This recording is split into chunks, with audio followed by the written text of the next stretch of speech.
Lorsque les spermatozoïdes sont déposés dans le vagin, ils se déplacent grâce à leurs flagelles. S'ils progressent ainsi, ils arriveront alors vers la trompe, à l'extrémité de laquelle peut se trouver un ovule s'il a été émis par un ovaire. Ces cellules reproductrices, aussi appelées gamètes, sont protégées de l'acidité du vagin par la glaire du col de l'utérus, qui les aide à avancer. Cela dit, même avec tous leurs efforts, le seul mouvement des flagelles ne permet pas aux spermatozoïdes de rejoindre l'ovule, mais ils peuvent compter sur un sacré coup de pouce de la part de l'utérus. Et oui, ça secoue!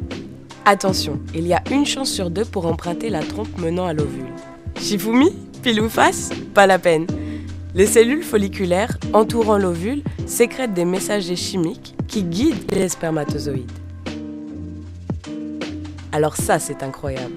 L'ovule est équipé d'une télécommande moléculaire hyper sophistiquée.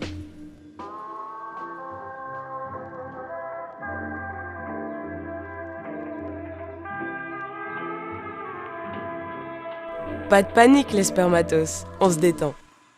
Profitez plutôt des contractions des muscles entourant l'utérus et les trompes. Elles créent un courant naturel.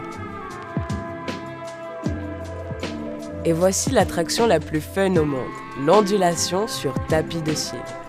Prenez votre temps, car les premiers arrivés n'auront aucune chance de participer à la fécondation. C'est pas la compète ici, on travaille en groupe. Et puis, ne vous plaignez pas trop, l'ovule expulsé a subi une longue et rude sélection lui aussi.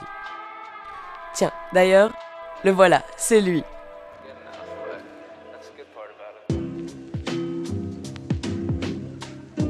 Pour former un nouvel être humain unique, deux cellules reproductrices doivent se rencontrer.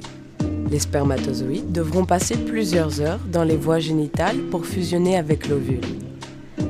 Chacun des gamètes, c'est-à-dire l'ovule et le spermatozoïde, va contribuer équitablement au patrimoine génétique de la cellule œuf qui contiendra autant de matériel génétique du géniteur que de la génitrice. Avant d'aller plus loin, les gamètes vérifient quand même leur profil. Des molécules des deux cellules s'associent. Oui, elles sont tellement petites qu'on ne les voit même pas. Phase de reconnaissance réussie. Ok, en avant, ça va fusionner.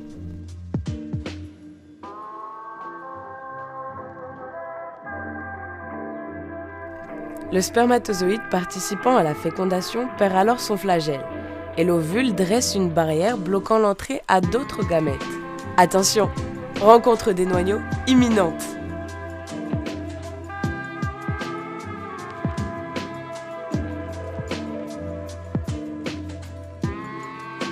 Et c'est parti! Les voilà qui s'unissent.